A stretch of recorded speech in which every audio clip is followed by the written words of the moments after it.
कहते हैं उज्जैन हम खुद नहीं जाते, जब महाकाल का बुलावा आता है तभी हमें उनके दर्शन हो पाते हैं। तो हम भी अपनी उज्जैन जर्नी आपके साथ शेयर करते हैं। सुबह तैयार होकर हम सभी ललितपुर स्टेशन के लिए चल दिए और वहाँ देखिए हम स्टेशन पर पहुँच चुके हैं। और ललितपुर से जैसे ही ट्रेन आई तो हम लोग ट्रेन में वहाँ बहुत ही क्यूट सा बच्चा मिला और देखिए हम लोग किस तरह एंजॉय करते हुए जा रहे थे। तो फाइनली हम लोग उज्जैन जंक्शन पर पहुंच गए थे और वहां पर उज्जैन जंक्शन पर पहुंचकर हम लोगों ने एक ऑटो देखा। यहाँ आपको 20 से 30 रुपये में कोई भी ऑटो वाला सीधे मंदिर तक छोड़ देगा। वहां पर हम रुकने के लिए रूम देखा जो हमें करीब 2200 से 2500 तक का मिल गया था। और वहाँ पर हमने थोड़ा खाने के लिए भी देखा। उसके बाद हम सभी लोग चल दिए सीधे मंदिर प्रांगण में। वहाँ पर जाते हुए हमने सबसे पहले गए उसके कॉरिडोर। इसकी सुंदरता आप लोग दूर से ही देख सकते हैं। हम लोगों को इतना अच्छा लगा वहाँ पर, ऐसा अनुभव हुआ कि हम आपको बता ही नहीं सकते। इसके लिए आपको खुद ही वहाँ पर जाना पड़ेगा। अब आप देखिए हम लोग किस प्रकार सभी लोग हर दृश्य देख रहे थे और उसका आनंद ले रहे थे।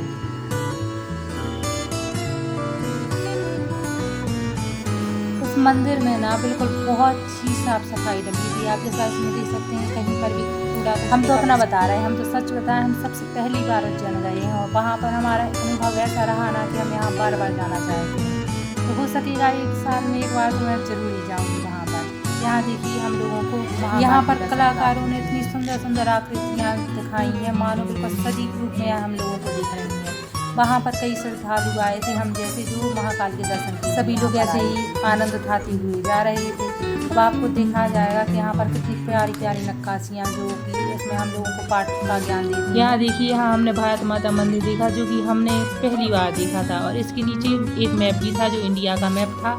मैप 3D स्ट्रक्चर में था और अंदर भारत माता की मूर्ति भी विराजमान थी। वहाँ का व्यू है ये देखिए, वहाँ पे हम लोगों ने फोटो निकाली। वहाँ से महाकालेश्वर मंदिर भी दिखाई दे रहा था। शॉपिंग करने के लिए यह हमें मेन मंदिर के दर्शन हुए।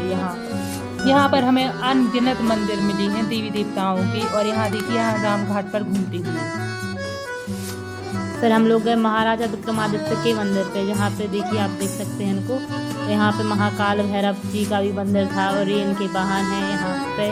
वहाँ पर हमें हरसिद्धि का मंदिर मिला और कहा जाता है कि यहाँ पर माँ दिन में 3 बार अपना रूप चेंज करती है। यह मंदिर पर जाती हुई इनको दिखा के हजारों एक है। कहा जाता है कि यह अपनी 3 बार अपना रूप चेंज करती हैं। उसके बाद हम लोगों ने कुछ खाया। यहाँ आप महाकालेश्वर मंदिर के दर्शन कर सकते हैं। वहाँ पर हमें ऊँट भी दिखी जो आप इस वीडियो में देखिए। यह आप क्लिप दिख रहे हैं सुबह की है जब हम नहा धोकर मंदिर के दर्शन करने के लिए चल दिए। मंदिर हमारे रूम से वॉकिंग डिस्टेंस पर था। वहाँ पर हम सुबह फिर से चल दिए।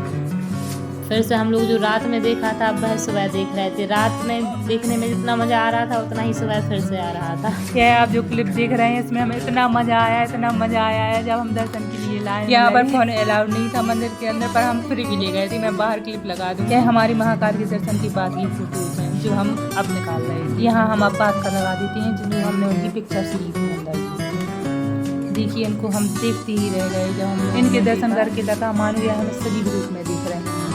यह मंदिर के पास एक बड़ी गणेश जी है जिनका मंदिर हम आपको बता रहे हैं। यहाँ पर माँ यशोदा है जो कृष्ण जी को। अब वहाँ पर आप देखिए उसके बाद हम लोगों ने एक टूर गाइड किया जो 1500 से 2000 में मंदिर के बाहर की सारी मंदिरों के दर्शन हमें करवा देगा और उनके बारे में भी हमें जानकारी बता। फिर हमने उज्जैन का फेमस पोहा, जलेबी और चाय जैसा कि आप। यह काल भैरव मंदिर है जिसके इनके दर्शन के बिना हमारे महाकाल के दर्शन अधूरे रहते हैं, इसलिए हम चल दिए इनके दर्शन करने के लिए। वहाँ पर बहुत ही भीड़ थी, लेकिन जब हम लोगों ने देखा तो हमने पाया कि यहाँ माना जाता है कि इन्हें प्रसाद के रूप में अल्कोहल भी चढ़ाई जाती है, परंतु हमने देखा भी कि सच में यहाँ पर श्रद्धालु ले जा रहे हैं। यह मंदिर माँ कालिका का है जो इनका सौंदर्य आप देख सकते हैं कितनी सुंदर लग रही थी, मानो इन्हें देखते ही रहें।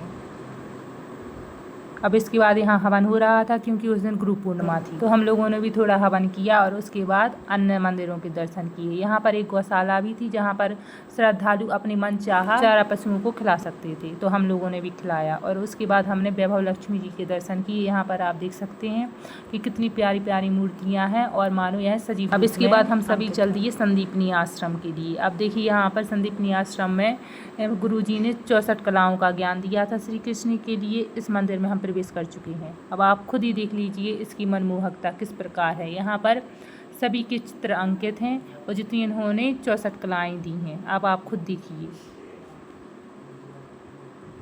हमें बहुत ही अच्छा लगा यह देखकर। अब बाहर यहाँ पर एक महादेव का मंदिर था जिसके हमने दर्शन किए और मंदिर के दर्शन करने के बाद सभी अब चौसठी कलाएं देखिए। यहाँ पर वहाँ ऊपर छप्पर लगा हुआ था और आप देख सकते हैं 64 कलाओं के दर्शन कि यहाँ पर किस प्रकार सिखाया जाता। यहाँ पर कृष्ण सुदामा बलदाऊ को ज्ञान देते थे।